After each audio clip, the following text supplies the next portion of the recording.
What was the moral condition of people at that time. చూడండి, మనము మన సబ్జెక్ట్కి వస్తాం మళ్ళా. Genesis chapter 6 verse 1. నరులు భూమి మీద విస్తరింపనారంభించిన తరువాత కుమార్తెలు వారికి పుట్టినప్పుడు దేవుని కుమారులు నరుల కుమార్తెలు చక్కని వారిని చూచి వారందరిలో తమకు మనసు వచ్చిన స్త్రీలను వివాహము చేసుకొనిరి.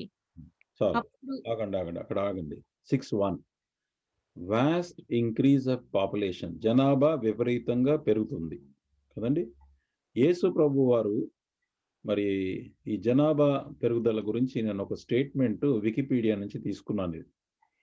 1400 AD 1400లో population was 4 crores of the entire world. తర్వాత నెక్స్ట్ సెంచరీకి 100 సంవత్సరాలకు 1 కోటి పెరిగింది. 1600కి 5.8 పెరిగింది.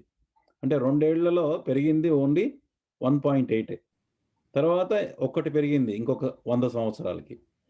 తర్వాత 100 సంవత్సరాలకి 3 పెరిగింది. ఇంకా అక్కడి నుంచి అలాగ పెరుగుకుంటూ వస్తూ ఈరోజు 2020కి 780 కోట్లు ఉన్నాయి వీళ్ళు. ఇది ఎన్ని సంవత్సరాలు తెలుసా అండి? 800 సంవత్సరాలు. ఇన్ ద 800 years ఆఫ్ హిస్టరీలో అన్బిలీవబుల్ గ్రోత్ ఇది యాక్చువల్గా.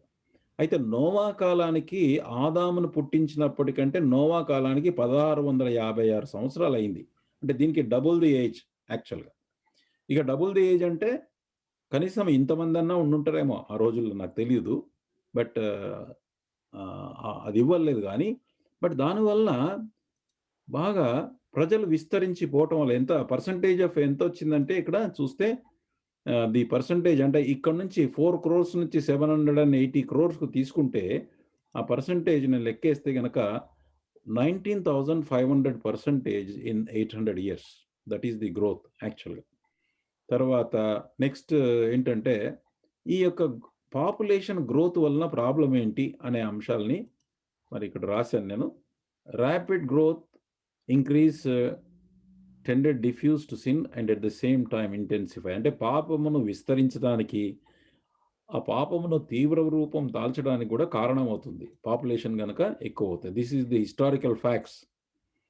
తర్వాత ప్రతి రకమైన పాపములు, తర్వాత జన సమృద్ధి ఉన్న చోట అనేకమైన దురలవాట్లు కూడా ఏర్పడే అవకాశం ఉంది. For every form of evil and then where there are countless voices peculiar to crowded districts అన్నాడు. తర్వాత జనాభా ఎక్కువ ఉన్న చోట దేవునికి వ్యతిరేకంగా తిరుగుబాటు, ఒకరికొకరు తోడ్పడుతూ దేవుని ధిక్కరించే ధైర్యం అధికమవుతుంది ఎప్పుడైతే జనాభా ఎక్కువ అవుతుందో. తర్వాత a strong holds of rationalism అంటే హేతువాదం. అంటే అన్నిటికీ ప్రశ్నలు అడగటం, అన్నిటికీ కూడా క్వశ్చన్ తప్పులేదు, కానీ అది దేవుని లేడు అని చెప్పటానికి, రుజువు చేయటానికి ప్రయత్నం చేసేదే హేతువాదం యొక్క ఉద్దేశం యాక్చువల్గా. తర్వాత దేవుడు లేడని చెప్పేటటువంటి ఎథీజం, నాస్తికవాదం కూడా, దాన్నే శూన్యవాదం పెద్ద పట్టణాల్లో ఎక్కువగా మనకు కనబడుతుంది. కాబట్టి పాపులేషన్ ఇంక్రీజ్ అయినా కొద్దీ పాపం పెరిగిపోతూ ఉంటుంది. తర్వాత దేవునికి ధిక్కరించేటటువంటి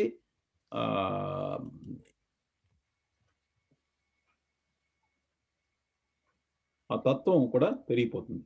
చివరి దినాల గురించి యేసు ప్రభు వారు మత్తయి సువార్త 24:37 నుంచి 39 వరకు ఏమన్నారు చూద్దాం.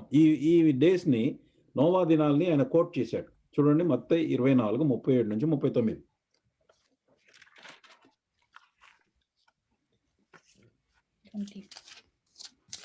మత్తయి 24:37 నుంచి 39. నోవాహు దినములు ఎలాగుండెనో మనుష్య కుమారుని రాకడయును అలాగే ఉండును.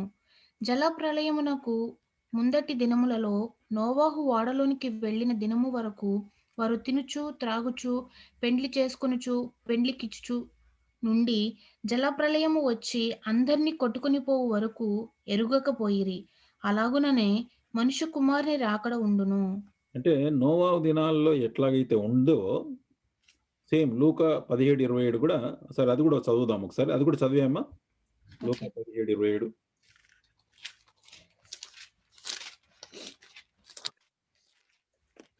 ఇది ఇంపార్టెంట్ మనకి. నోవా దినాల గురించి మనం ఎందుకైతే ఇప్పుడు మనం చూస్తున్నాం కాబట్టి ఇదే మనం గుర్తుంచుకోవాలి. నోవాహు ఓడలోనికి వెళ్ళిన దినము వరకు జనులు తినుచు, త్రాగుచు, పెండ్లాడుచు, పెండ్లికీయబడుచునుండిరి. అంతలో జలప్రళయము వచ్చి వారినందరినీ నాశనము అంటే చేసెను. ఓడలోనికి వెళ్ళే దినము వరకు అని రాసింది ఇంకా మరి. అంటే till the last day. Because last day వాళ్ళు లోపలికెళ్ళేటప్పటికి ఇంకా వర్షం రాలేదు. అంటే అప్పటి వరకు కూడా వాళ్ళు నమ్మలేదు యాక్చువల్‌గా. మనం నెక్స్ట్ చాప్టర్స్‌లో చూద్దాం అది. అది ఎలాగా వర్షం కోసం ఎలాగా వెయిట్ చేయాలా, ఎలాగయిందో అంతా చూస్తాం అది. అంటే ఇక్కడ చెప్పేదేంటంటే, వాళ్ళు పెళ్ళికి ఆహ్, వాళ్ళు తినుచు, త్రాగుచు, పెళ్ళికి చేసుకొనుచు, పెళ్ళికిచ్చుండు. దీంట్లో తప్పా? దీంట్లో ఏం తప్పు లేదు. మనం తినడం మరి అంటే తిని తాగడం అనంటే టూ మచ్ ఎంజాయ్‌మెంట్, పార్టీయిజం యాక్చువల్‌గా.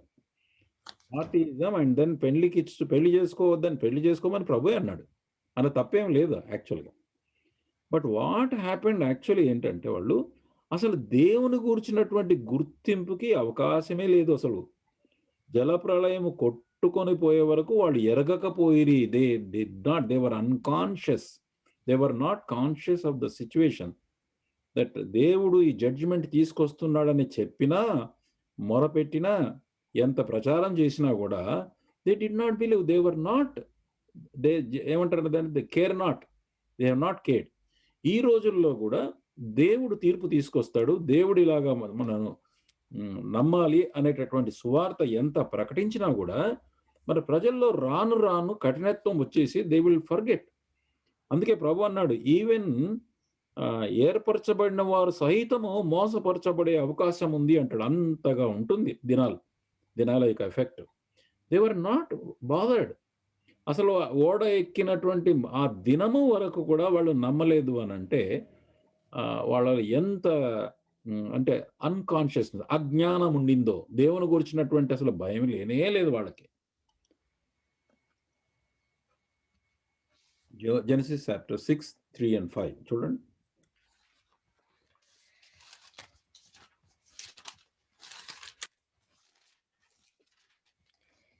అప్పుడు యెహోవా, నా ఆత్మ నరులతో ఎల్లప్పుడూ వాదించదు. వారు తమ అక్రమ విషయములో నరమాత్రులయ్యున్నారు. అయినను వారి దినములు 127 ఏండ్లగుననెను. ఆ దినములలో నెఫీలులను వారు భూమి మీద నుండిరి. తరువాతను ఉండిరి. దేవుని కుమారులు నరుల కుమార్తెలతో పోయినప్పుడు వారికి పిల్లలను కనిరి. పూర్వకాలమందు పేరు పొందిన శూరులు వీరే. ఒకసారి ఇది ఇంగ్లీష్‌లో చదవమ్మా Usha. Genesis chapter 6. And the Lord said, my spirit shall not always strive with man, for that he also is flesh, yet his days shall be 120 years. There were giants in the earth in those days, and also after that, when the sons of God came in unto the daughters of men, and they bare children to them. The same became mighty men, which were of old, men of renown. Okay. 4 verse చూడట్లేదు. ఇప్పుడు third చూస్తున్నా ఇప్పుడు నేను. Okay. ఏమంటాడంటే my spirit shall not strive with man for ever అంటే I will not dwell with man or preside among them అంటే వాళ్ళని ఇంకా ఏమాత్రం ఇంకా కన్విన్స్ చేయటం వాళ్ళ కోసం ఆత్మ ద్వారా కన్విన్స్ చేసేటటువంటిది లేకపోతే కనుక వాళ్ళకు ఒప్పించేటటువంటి ఆ పనిని ఇంకా నా ఆత్మ ఇంకా ఏమాత్రం జరిగించదు అన్నాడు. ఎందుకంటే for that he also is a flesh. చివరికి ఏమైందంటే శరీరం అనేది మనకు తెలుగులో కూడా ఇప్పుడు ఇక్కడ నరమాత్రులై ఉండ్రి అని అన్నాడు. ఇక్కడ నరమాత్రులు అనంటే కేవలము శరీర సంబంధమైనది. ఇప్పుడు 2 రకాలండి. ఇప్పుడు భౌతిక శరీరం అనేటటువంటి గుణము కూడా 2 అంశాలు ఉన్నాయి. తెలుగులో కన్ఫ్యూజన్ అయ్యేది ఏంటంటే when we say that is ఇంగ్లీష్‌లో బాడీ అని ఉంటది.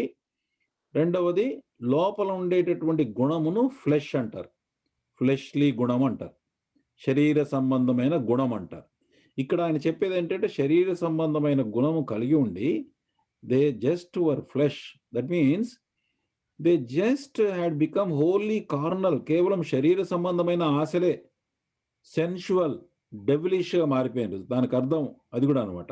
ఫ్లెష్ అనే దానికి కార్నల్, సెన్షువల్ అండ్ డెవిలిష్గా ఉండింది అని అంటాడు. సో వాళ్ళ యొక్క నైతికంగా వారి యొక్క మారల్ కండిషన్స్ పూర్తిగా పతనమైపోయాయి. పతనం అయిపోయిన తర్వాత 4వ వచనం తర్వాత చూస్తాను నేను ఇప్పుడు. తర్వాత ఇంకొక మాట ఇక్కడ ఏమంటానంటే, yet his days shall be for 120 years. అంటే అర్థం ఏంటంటే, వారి యొక్క దినములు అయినను వారి దినములు 125 ఏండ్లు అగును. ఎన్ఎల్టీ వెర్షన్‌లో చూస్తే గనక అక్కడేం రాసిందంటే, in the future there normal life span will be no more than 120 years అన్నాడు. అది సరి అయిన మాట కాదది. అది ట్రాన్స్‌లేషన్ కరెక్ట్‌గా లేదు. అంటే నోవాహుకు చెప్పినటువంటి దేవుడు ఎప్పుడైతే నోవాహుతో మాట్లాడాడో, ఈ జలప్రళయం వస్తుందని ఎప్పుడైతే చెప్పాడో, చెప్పినప్పటి నుంచి 120 ఏండ్లు యాక్చువల్‌గా. ఇక అంతటితో చరిత్ర క్లోజ్ అయిపోతుందని దేవుడు చెప్పాడక్కడ యాక్చువల్‌గా.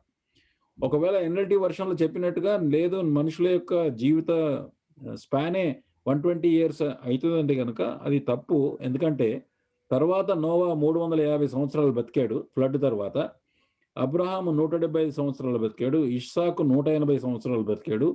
యాకోబు 147 సంవత్సరాలు బ్రతికాడు. అహరోను 123 సంవత్సరాలు బ్రతికాడు.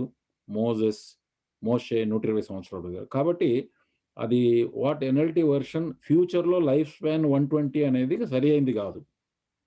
ఓన్లీ ఎప్పుడైతే ఆ హెచ్చరిక వచ్చిందో when the warning came to warning and the information అంటే ప్రభు ఎప్పుడైతే ఆ విషయాన్ని నోవాతో చెప్పాడో అక్కడి నుంచి 120 సంవత్సరాలు అని అర్థం అది. తర్వాత 6:4 తర్వాత చూస్తాం. 6:5 చూడండి. నరుల చెడుతనము భూమి మీద గొప్పదనియు వారి హృదయము యొక్క తలంపులలోని ఊహ అంతయు ఎల్లప్పుడూ కేవలము చెడ్డదనియు యెహోవా చూచి తాను భూమి మీద నరులను చేసినందుకు యెహోవా సంతాపము నొంది తన హృదయములలో నొచ్చుకొనెను. ఇక్కడ చూస్తే గనక ఏముందంటే వాళ్ళ యొక్క వికెడ్‌నెస్ ఇంగ్లీష్‌లో 6:5 చూడమ్మా. 2 భాగాలు. God saw that the wickedness of man was great in the earth, and that every imagination of the thoughts of his heart was only evil continually. This means total corruption of our nature. పూర్తిగా మన యొక్క స్వభావము పాడైపోయిందనమాట అక్కడ. మనుషుల స్వభావం అప్పుడున్న వాళ్ళది అయిపోయింది. అండ్ సరిగ్గా దీన్ని చెప్పాలనంటే గనక ప్రపంచమంతటా కూడా ఈ యొక్క చెడుతనం అనేది ఉన్నదని చెప్పాలది. ఏదో అక్కడక్కడ ఉన్నది కాదు ఇది. ప్రపంచమంతటా కూడా అలాగుంది. తర్వాత ఇట్స్ ఎ డేరింగ్ సిన్, ధైర్యం, పాపం చేసేటటువంటి రిబెలియస్ అగైన్స్ట్ గాడ్, దేవునికి తిరుగుబాటు. మరి తర్వాత ఎంతగా జరిగిందంటే ఇది షేతు వంశస్థులు, షేతు ద్వారా పుట్టినటువంటి వాళ్ళు భక్తిపరులైనటువంటి కుటుంబము అని అన్నాం. వాళ్ళ పిల్లలు కూడా కయీను వాళ్ళ కుటుంబస్తులైనటువంటి వాళ్ళు. 2 తెగలు అక్కడ కనబడ్డది. కయీను యొక్క వంశపారంపర్యం, జీనియాలజీ, అలాగే షేతు అంటే మంచివాళ్ళు, ఈ చెడ్డవాళ్ళు. ఇప్పుడు మనము నోవా కాలంలో చూస్తే కనుక అందరూ చనిపోయారు. అందరు చనిపోవడానికి కారణం ఏంటంటే అందరూ మిక్సప్ అయిపోయారు, అందరూ పాడైపోయారు, ఇంక్లూడింగ్ ఈ మంచివాళ్ళు కూడా పాడైపోయారు. తర్వాత ఇంకొక ప్రాబ్లం ఏముండిందంటే వాళ్ళ జీవితంలో it was undue prominence of perverted sex life and a disregard of primal law of marriage. విపరీతమైన సంసార జీవితానికి ప్రాముఖ్యత. అంటే దెర్ వాజ్ నో, వీళ్ళకు ఇంకొక ప్రాబ్లం ఏముందంటే అప్పుడే వాళ్ళకి ఆదాము కాలము బిగినింగ్లో ఎప్పుడైతే దేవుడు వారికి మంచి చెడ్డలు తెలివిచ్చే జ్ఞానం వచ్చిందో అప్పుడు దేవుడు ఏం చేశాడంటే వాళ్ళ విచక్షణ జ్ఞానానికే వాళ్ళని వదిలేశాడు. అంటే వాళ్ళలో ఇంకా ప్రభుత్వం ఏర్పడలేదు, వాళ్ళకు రూల్స్ అండ్ రెగ్యులేషన్స్ ఏం ఫాలో అవ్వలే. మొదట 1656 సంవత్సరాల వరకు వాళ్లకు మానవ ప్రభుత్వం లేనే లేదు. ఎవడికి ఎలా తోస్తే అలా చెయ్యాలి. ఎందుకంటే మంచి చెడ్డల జ్ఞానం వచ్చిందిగా. మంచి జ్ఞానం తెలుసుకొని చెడును అధిగమించి జీవించడానికి శక్తి మనిషికి లేదు. జ్ఞానం ఉంది కానీ అది గెలవడానికి శక్తి లేదు. అంతకుముందు ఆదాము ఏం చేశాడంటే ప్రతిరోజు దేవుని దగ్గర సహవాసం చేస్తూ దేవుని దగ్గర జీవము అనగా శక్తిని పొందుకొని జీవించాల్సినటువంటి బాధ్యత లేకపోతే కనుక ఆ అభ్యాసం చేయటానికి దేవుడు ఆదాముకు చెప్పాడు. దాని నుంచి వేరుగా లేదు, నేను మంచి చెడ్డలు తెలుసుకొని నేనే బ్రతుకుతానని ఆదాము బయటకు వచ్చాడు. ఇక అక్కడి నుంచి 16 సంవత్సరాల వరకు, 1600 సంవత్సరాల 56 వరకు ప్రూఫ్ ఏంటంటే వాళ్ళ యొక్క మంచి చెడ్డల తెలివి ఇచ్చేటటువంటి జ్ఞానము అసలు పనికి రాలే. వాళ్ళు పాడవడానికే, నైతికంగా పడిపోవటానికి, తర్వాత వాళ్ళ యొక్క విస్తారమైనటువంటి చెడుతనానికే కారణమైంది గానీ, నిజంగా చెప్పాలంటే గనక వాళ్ళు తర్వాత ఇంకొకటి, a rapid progress in the mechanical inventions. అక్కడ చూస్తే గనక పాత 4వ అధ్యాయంలో చూస్తే గనక కయీను వాళ్ళు ఏం చేశారంటే వాళ్ళు 4:22లో ఏమంటాడంటే మరియు సిల్లా తూబాల్కాయినును కనెను. అతడు పదునుగల రాగి పనిముట్లను, ఇనుప పనిముట్లను చేశాడు. అంటే మెకానికల్ థింగ్స్ అని ఇన్వెంట్ చేశారు. తద్వారా వాళ్ళకి మరి హార్డ్ వర్క్ ఉండేటటువంటి లేబర్ తగ్గిపోయింది, లైఫ్ ఈజీ అయిపోయింది. ఈ సుఖస్థితి రావటం వల్ల కోరికలను ఇష్టానుసారంగా నెరవేర్చుకునేటటువంటి ఈ యొక్క అవకాశం ఎక్కువైపోయింది. అది ఎజెకియల్ 16లో ఉంది. సొదొమ అంటే 451 సంవత్సరాల తర్వాత, అంటే జలప్రళయం వచ్చింది, వాళ్ళు మునిగిపోయారు, మళ్ళీ కొత్త ప్రపంచం స్టార్ట్ అయింది. అయినా కూడా 451 సంవత్సరాల తర్వాత మళ్ళీ సొదొమ గొమొర్రా వాళ్ళు అలాగే చేశారు. వారి విషయం ఉంది, అది ఇప్పుడు వద్దులేండి, మరి తర్వాత చూడొచ్చు, అది మళ్ళీ మనకు వస్తుంది సందర్భం. ఇంకొకటి తర్వాత ప్రొఫిషియన్సీ ఆఫ్ ఫైన్ ఆర్ట్స్ అంటే మ్యూజిక్. ఇక్కడ అదే సేమ్ 21వ వచనం 4:21లో అతని సహోదరుని పేరు యూబాలు, ఇతడు సితారాను సానికను వాడుక చేయు వరకు అందరూ మూల పురుషుడు.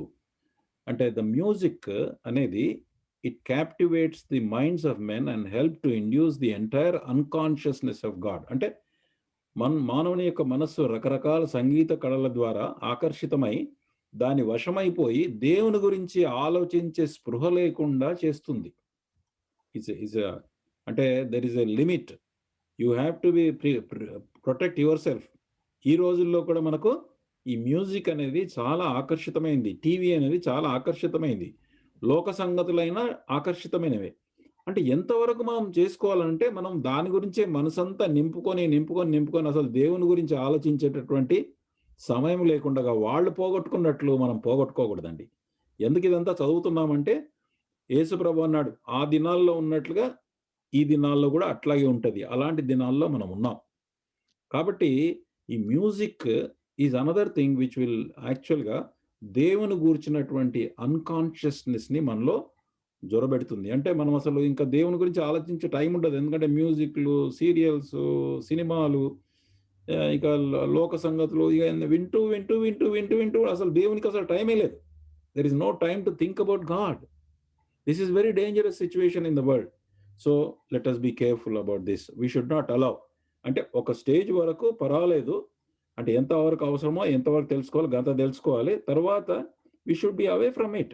Let not our mind be అంటే అన్కాన్షియస్ అయిపోయేటట్టుగా, అంటే ఆ యొక్క మనస్సును అట్లా లాగేసేట్టుగా మనం చేయకూడదండి. We have to try ourselves. Then another one, a tendency to worship God as Elohim, not as Jehovah. This is another important aspect అండి. జెనసిస్ 4:26 చదవరా? మరియు షేతునకు కూడా కుమారుడు పుట్టెను, అతనికి ఏనోష్ అని పేరు పెట్టెను. అప్పుడు యెహోవా నామమున ప్రార్థన చేయుట ఆరంభమైనది. ఏనోష్ అంటే అర్థం ఏంటంటే బలహీనుడు. యాక్చువల్గా ఈ ఏనోష్ కొడుకు పుట్టిన తర్వాత, అంటే షేతులో ఉన్నటువంటి మంచి గుణం ఏంటంటే తన జీవితంలో దైవభక్తి, దేవుని గూర్చినటువంటి జీవితం జీవించడానికి, లేక ఈ లోకంలో ఇప్పుడు అప్పుడున్నటువంటి సమాజంలో మంచి చెడు రెండు తెలుసుకున్న తర్వాత చెడును అధిగమించి మంచిని చేయటానికి శక్తి లేదు అనే విషయాన్ని గుర్తించి కొడుకు పేరు పెట్టాడు బలహీనుడు, ఫ్రెయిల్ అన్నాడు. అంటే అర్థం ఏంటంటే దేవా నేను బలహీనుడని అని అప్పుడు యెహోవాను ప్రార్థన చేయటం, యెహోవాను గురించినటువంటి ప్రార్థన చేశారు అని రాసింది కదండి. ఇక్కడ 4 అప్పుడు యెహోవా నామమున ప్రార్థన చేయటం ఆరంభమైంది. See, this is very important. We must also do the same thing now. Remember, Elohim అంటే సృష్టికర్త అయిన దేవుడు, ఆయన ప్రపంచాన్ని పరిపాలించేటటువంటి ప్రభువు, త్రియేక దేవుడు. కాబట్టి కేవలము తర్వాత ఆయన మహోన్నతుడు, అందరికంటే గొప్పవాడు, మరి తర్వాత గొప్ప ఉపకారి. Is a creator and benefactor, అంటే అన్ని ఉపకారాలు మనకు చేసేవాడని మనం ఇందాక చూసాం. మనం అన్ని ఉపకారాలు చేసేటటువంటి దేవుడని మనం ఆయన్ని ఆరాధిస్తాం. ఆ రోజుల్లో వాళ్ళకి ఎలోహిం మాత్రమే తెలుసు. ఈ సంఘటనని యాక్చువల్గా మనం బైబిల్ని కేర్ఫుల్గా మనం చూస్తూ ఉంటే ఆ సంగతులు మనకు అర్థమవుతాయి. కానీ యెహోవా నామమున ప్రార్థన వాళ్ళు చేయటం అనేది షేతు వాళ్ళు మొదలుపెట్టారు. యెహోవా అంటే ఏంటి?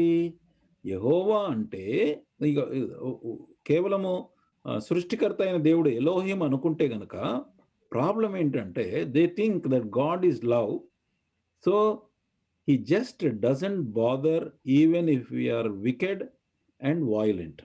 అంటే దేవుడు ప్రేమ కలిగిన వాడయ్యా, మనం ఏదైనా తప్పులు చేసినా ఆయన్నే క్షమిస్తాడు, so it's okay, then we will carry on, he will take care. ఈ చూసి చూడనట్టుగా ప్రభు ఉంటాడనేటటువంటి భావము ఈ దేవుడు ప్రేమ కలిగిన వాడని అనేటటువంటి ఒక సిద్ధాంతము ఈ రోజుల్లో ఉంది. నేను బాంబేలో ఉన్నప్పుడు ఒక బ్రదర్ సంఘానికి వచ్చేవాడు, ఆయన వేరే బైబిల్ కాలేజీలోనే ఎక్కడో తెలుసుకున్నాడు వాడు. దానికి ఒక గ్రూప్ ఉందట. They will talk that God is love. Yes, that's fine. So therefore you should not say God will punish anybody. తప్పు చేస్తాడంటే దేవుడు పనిష్ చేస్తాడని అనకూడదు అంటారు వాళ్ళు. So that is a another misnomer, అంటే తప్పుడు అభిప్రాయం అది. అలా కాకుండా యెహోవా అంటే ఎవరు? కనికరము కలిగినటువంటి దేవుడే. తర్వాత ఆయన ప్రజలను విమోచించి, ఇప్పుడు యేసుక్రీస్తు కూడా అంతే. యేసుక్రీస్తు దేవుని యొక్క కనికరం ద్వారా వచ్చాడు, వచ్చి ప్రజలను విమోచించాడు. యెహోవా నామధేయం ఎట్లా వచ్చింది? ఇశ్రాయేలీయులకు ప్రత్యక్షపరుచుకున్నప్పుడు మోషేకి కనబడ్డప్పుడు మోషే అడుగుతాడు ఏమనంటే, దేవా మరి వాళ్ళు అడిగినప్పుడు నేను ఏమని చెప్పాలి పేరు అనంటే, ఎక్సోడస్ 3:14 ఏమన్నదనంటే, I am that I am, నేను ఉన్నవాడను అనవాడను. thou shalt say unto the children of Israel, I am hath sent me to you. ఈ హిబ్రీ భాషలో దీన్ని ఒకవేళ కరెక్ట్గా అర్థం చేసుకో, ఇంగ్లీష్లో ఉన్నదానికంటే దాన్ని హిబ్రూ వాళ్ళు ఇంకొక తర్జుమా ఇచ్చారు. ఏంటంటే, I am that I am and I ever shall be that which I am. అంటే అర్థం ఏంటంటే, నేను నిన్న నేడు నిరంతరము ఒకే రీతిగా ఉండే దేవుడను ఒకటి. రెండవది ఏంటంటే exodus chapter 2:5, exodus chapter 6, exodus అంటే నిర్గమ 6వ అధ్యాయం ఒక వచనం చూడాలి ఫర్ క్లారిటీ. తర్వాత ఎక్సోడస్ చాప్టర్ 6:2 నుంచి, మరియు దేవుడు మోషేతో ఇట్లా నేనే యెహోవాను. దేవుడు అంటే ఇక్కడ ఎలోహిం. ఇప్పుడు if you go to original Hebrew Bible, అక్కడ ఏం రాసి ఉంటుందంటే, ఎలోహిం మోషేతో ఇట్లా నేను యెహోవాను. అంటే ఎలోహిం అనేటటువంటి సృష్టికర్త అయిన దేవుడే యెహోవాగా ఇక్కడ వాళ్ళతో మాట్లాడుతున్నాడు. మాట్లాడుతూ ఏమంటాడు 3వ వచనంలో, నేను సర్వశక్తి గల దేవుడన్న పేరున అబ్రహాము, ఇస్సాకు, యాకోబులకు ప్రత్యక్షమైతిని. అంటే వాళ్ళకి ఎలాగ ప్రత్యక్షమయ్యాడట? సర్వశక్తి కలిగిన దేవుడని. కానీ యెహోవాను నా నామము నేను వారికి తెలియబడలేదు, అంటే వాళ్ళతోని అలాంటి అగ్రిమెంట్ చేయలే యెహోవా నామంతో. మరియు వారు పరవాసము చేసిన దేశము కనాను వారికి ఇచ్చుటకు నా నిబంధన వారితో స్థిరపరిచితిని. ఇప్పుడేమంటాడంటే 6వ వచనంలో, 6 కాదు 6 కూడా, కాబట్టి నీవు ఇశ్రాయేలుతో ఇలా చెప్పుము, నేనే యెహోవాను వాళ్ళకి చెప్పమంటాడు. నేను ఐగుప్తీయులు మోయించు బరువుల కింద నుండి మిమ్మల్ని వెలుపకి రప్పించి వారి దాసత్వంలోంచి మిమ్మల్ని విడిపించి, నా బాహు చాపి గొప్ప తీర్పులు తీర్చి మిమ్మల్ని విడిపించి, మీరు నాకు ప్రజలుగా చేర్చుకొని మీకు దేవుడనై ఉందును. అప్పుడు ఐగుప్తీయుల బరువు కింద నుండి మిమ్మల్ని వెలుపలికి రప్పించిన మీ దేవుడైన యెహోవాను నేనే అని మీరు తెలుసుకున్నారు. అంటే ఏంటి అర్థం? అంటే యెహోవా అంటే ఎలోహిమే, సృష్టికర్త అయినటువంటి దేవుడే యెహోవాగా ఎప్పుడు మార్పు లేనటువంటి దేవుడు, నిన్న నేడు నిరంతరం ఒకే రీతిగా ఉండేటటువంటి ఆయన కొంతమంది ప్రజలను విమోచించి, అంటే అక్కడ ఇశ్రాయేలు ప్రజలను విమోచించి, వారికి ట్రైనింగ్ ఇచ్చి, వారికి వాగ్దానాలు చేసి, వారికి తోడుగా ఉంటానని నిబంధన చేశాడు. నిబంధన చేస్తూ ఆయన ఏమంటాడంటే ఇదే లేవియకాండం 26వ అధ్యాయంలో వస్తే ఏమంటాడంటే, మీరు నా మాట వింటే గనక నేను మీకు తోడుగా ఉంటా, మిమ్మల్ని అన్ని దీవిస్తా. అని అదే అధ్యాయంలో మీరు గనుక నా మాట వినకపోతే, మీ ఇష్టానుసారంగా మీరు ప్రవర్తిస్తే మాత్రం నేను శిక్షిస్తాను అన్నాడు ఇక్కడ. So we don't have time to see that, but just understand the concept. So ఇప్పుడు యేసుక్రీస్తు ప్రభువారు, ఈయన కూడా మనకి వాగ్దానం చేసిన దేవుడు. అందుకోసమే నూతన నిబంధన అంటాం. అప్పుడు ఆ కాలంలో ఇశ్రాయేలుతో చేసింది పాత నిబంధన, పాత అగ్రిమెంట్. ఇప్పుడు చేసింది నూతన నిబంధన. చెప్పాలంటే గనక యెహోవా అనగా నిబంధన చేసిన దేవుడు, అనగా ఒప్పందం లేక ఒడంబడిక అనే పదాన్ని నిబంధన అని తర్జుమా చేశారు. మొదటి నిబంధనలో తాను ఇశ్రాయేలు ప్రజలను కాపాడి వారికి తోడుగా ఉంటానని, వారిని ఆశీర్వదిస్తానని, వారికి ఒక దేశాన్ని ఇస్తానని దేవుడు వాగ్దానం చేశాడు. దానికి బదులుగా ఇశ్రాయేలీలు ధర్మశాస్త్రానికి బద్దులై జీవించాలి, దేవునికి అంగీకారమైన ఆరాధన నియమాలు పాటించాలి, సమాధానపూర్వమైనటువంటి న్యాయసమ్మతమైన జీవన విధానం కొరకు ఇచ్చిన ఆజ్ఞలను, కట్టడలను, విధులను ధర్మశాస్త్రంలో ఉన్నాయి. వీటన్నిటికి పైగా ప్రజలు దేవునికి నమ్మకస్తులై ఆయనను సేవించాలి. ఇది డెఫినేషన్. అంటే యెహోవా అనే దానికి అర్థం ఇదనమాట. సో ప్రజలు ఏంటంటే కేవలం సృష్టికర్త అని, ఆయన మనల్ని లైట్గా తీసుకుంటాడని వాళ్ళు విచ్చలవిడిగా పాపంలో వాళ్ళు వెళ్ళిపోతూ వచ్చారు అక్కడ. మనము కూడా కేవలం సృష్టికర్త అయిన దేవుడుగా మనం ఆరాధించకూడదు ఆయన్ని. అదే సృష్టికర్త అయిన దేవుడు, ఇప్పుడు మన సృష్టి అంతా కూడా యేసు ప్రభు సృష్టించాడని వాక్యంలో చూసామైనా. అదే Elohim, he has become now Lord Jesus Christ and he made a covenant with us. మనతోని కవనెంట్ ఏం చేశాడు ఆయన? ఆయన కూడా మనకు ఇలాంటి వాగ్దానాలు చాలా ఇచ్చాడు. అది నేను లిస్టు రాసుకున్నాను, చాలా ఉన్నాయి అవి. చెప్పాలంటే కనుక ఆయన మన అంధకార సంబంధమైన అధికారం నుంచి విడుదల చేసి తన ప్రేమించిన కుమారుని యొక్క రాజ్య నివాసులుగా చేశాడు. తర్వాత నిత్య జీవం ఇచ్చాడు. మరి తర్వాత ఏమన్నాడంటే పాప క్షమాపణ మనకు కలగజేశాడు, నరకం నుంచి విడుదల చేశాడు, దేవుని ఆత్మను మన హృదయంలో ఇచ్చాడు. మళ్ళీ తర్వాత ఏం వాగ్దానం చేశాడంటే, ఇదిగో నేను యుగ సమాప్తి వరకు సదాకాలం మీకు తోడుగా ఉంటానని వాగ్దానం చేశాడు. హెబ్రీ పత్రికలో నిన్ను ఏమాత్రం విడవను, ఎన్నడూ ఎడబాయనని ఆయనే చెప్పాను కదా. మన జీవితానికి కావాల్సిన, భక్తికి కావాల్సిన వాటన్నిటిని కూడా దయచేస్తాడు. ఎఫెసీ పత్రికలో ఆయన సంఘమును పోషించి సంరక్షించును. ఇలాగ చాలా ఉన్నాయి వాగ్దానాలు. చివరికి ఆయన చెప్పింది ఏంటంటే, నా తండ్రి ఇంట అనేక నివాసములు గలవు. యేసు ప్రభు వారు వెళ్ళిపోయే ముందు యోహాను సువార్త 14వ అధ్యాయంలో, మా తండ్రి ఇంట అనేక నివాసములు, there are many mansions, not rooms. Some wrong translation is there somewhere. He said mansions are there.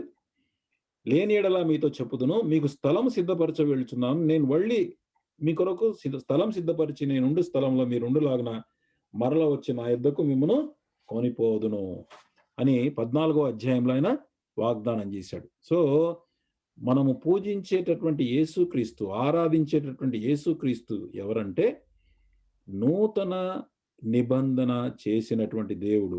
పాతకాలంలో యెహోవాగా ఆయన ప్రత్యక్షమయ్యాడు.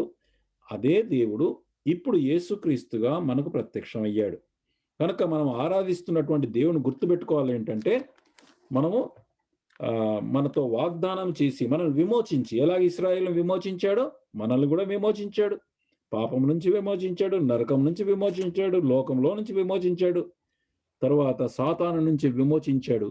విమోచించినటువంటి దేవుడు మనల్ని సంపూర్ణంగా రక్షిస్తానని వాగ్దానం చేశాడు. అదే వాగ్దానం చేసి ఇందాక నేను చదివినట్లుగా 14వ అధ్యాయంలో, మరి దేవుని ఇంట అంటే పరలోకంలో అనేక నివాస స్థలం నుండి మిమ్మల్ని తీసుకెళ్తానని అన్నాడు.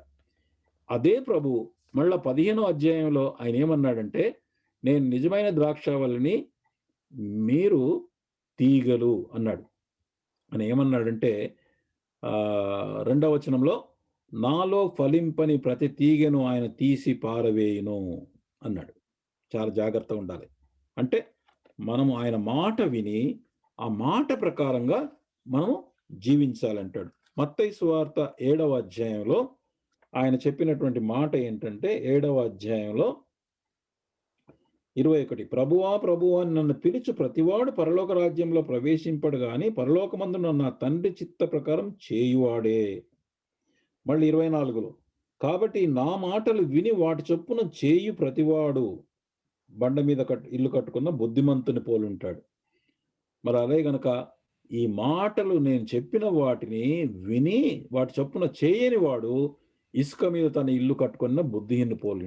అంటే అర్థం ఏంటంటే, మనము రక్షణ పొందినాక దేవుని యొక్క మాట ప్రకారం జీవించాలి. అలా జీవించకపోతే మనకు దేవుడిచ్చేటటువంటి అనేక బహుమానాలు, ఆయన రాజ్యంలో ఆయనతో కలిసి పరిపాలించేటటువంటి భాగ్యాన్ని కోల్పోతాం. మనం నరకానికి పంపడు దేవుడు, కానీ మనం పొందవలసినటువంటి గొప్ప భాగ్యాన్ని కోల్పోయే అవకాశం ఉంది. కాబట్టి ఇది ముఖ్యమైందండి. మనం కొలిచేటటువంటి దేవుడు అదే ఎలోహిం, సృష్టికర్త అయిన దేవుడే, తానే మనతో నిబంధన చేసిన దేవుడు. పాత నిబంధన కాలంలో యెహోవా అని పిలిచిన, ఇందాక బ్రదర్ ఆరాధన కొరకు పంచుకున్నటువంటి ఆ వచనంలో కూడా చూద్దాం. ఇప్పుడు చూడండి, 116వ కీర్తన 117 2 మాటలు బ్రదర్ పికప్ చేశాడు. 116 కీర్తన 116 వర్స్ 12. యెహోవా నాకు చేసిన ఉపకారములన్నిటికీ నేను ఆయనకి ఏమి చెల్లించుదును? అంటే యెహోవా అంటే ఏంటి? నాకు నన్ను విడిపించి విమోచించి సంరక్షిస్తూ నా పక్షాన ఉంటానని వాగ్దానం చేసిన దేవుడు అక్కడ అంటాడు. మళ్ళీ తర్వాత ఏమంటాడు 13వ వచనంలో, రక్షణ పాత్రను చేతపుచ్చుకుని యెహోవా నామమున ప్రార్థన చేసేదను. యెహోవా అంటే మళ్ళీ ఏంటి అర్థం? నన్ను విమోచించి నన్ను కాపాడుతూ నన్ను భద్రపరుస్తూ నా పక్షాన ఉంటానని, ఒకవేళ నేను సరిగ్గా ఉండకపోతే నన్ను డిసిప్లిన్ చేస్తానని చెప్పినటువంటి యెహోవా దేవుడు. తర్వాత 14లో కూడా యెహోవా అన్నాడు. మళ్ళీ 17 చూడండి, యెహోవా కృప మన ఎడల హెచ్చుగా ఉన్నది. చూసారా? యెహోవా అనేటటువంటి మాటకి అర్థం ఏంటంటే, వాగ్దానములు ఇచ్చి నిబంధన చేసినటువంటి దేవుడు. ఇది మర్చిపోకుండా మనం గుర్తుపెట్టుకోవాలి. ఆ రోజుల్లో ఈ దేవుడు మనం గనక సరిగ్గా ఉండకపోతే మరి దేవుడు మనం డిసిప్లిన్ చేస్తాడు, మనకి దానికి తగిన ప్రతిఫలం ఇస్తాడు అనేటటువంటి భయం లేకుండా, దేవుని భయం లేకుండా జీవించడానికి కారణం ఏంటంటే, కేవలం సృష్టికర్త అయిన దేవుణ్ణి మాత్రమే వాళ్ళు ఎరిగారు కానీ, ఇక సృష్టికర్త అయిన దేవుణ్ణి రకరకాలుగా వివిధ రకాలుగా వాళ్ళు పూజ చేస్తూ వచ్చారు, వాళ్ళు ఇష్టం వచ్చినట్లుగా. కానీ యెహోవాగా కాదు. భక్తిపరులైనటువంటి షేతు వారి యొక్క వంశావళులంతా కూడా మరి యెహోవా నామమున ఆరాధించారు. అదే నోవా కూడా అలాగే చేశాడు. తర్వాత హానోక్ కూడా అలాగే చేశాడు. నామినల్ చర్చ్ అంటే సంఘము లోకాచారంతో కలిసిపోయింది ఆ కాలంలో. తర్వాత హానోకు నోవాహు చేసినటువంటి సువార్తను వాళ్ళు తృణీకరించారు. సో ఇది అండి ఆ కాలంలో యేసు ప్రభు వారు చెప్పినటువంటి విషయాలు ఏంటంటే, ఆ కాలం ఎలాగుందో ఈ కాలం కూడా అలాగే ఉంటుంది. ఇప్పుడు సంఘము అనేక లోకాచారంతో కలిసిపోతుంది. మీరు గమనించండి, రియల్గా society is becoming more and more. ఇంకా రాబోయే దినాలు ఇంకా ఎక్కువ అయిపోతుంది. తర్వాత ఎంతో మంది సువార్థికులు ప్రకటిస్తున్నారు, ఇప్పుడైతే టీవీల ద్వారా ప్రకటిస్తున్నారు. But still man's heart is very hard. అంటే ఇంకా వాళ్ళు కఠినంగా ప్రవర్తిస్తున్నారు. దీనికి కారణం ఏంటంటే, వాళ్ళు దేవుడిని గురించినటువంటి నిర్లక్ష్యాన్ని మనం ఇక్కడ చూస్తాం. ఇక్కడ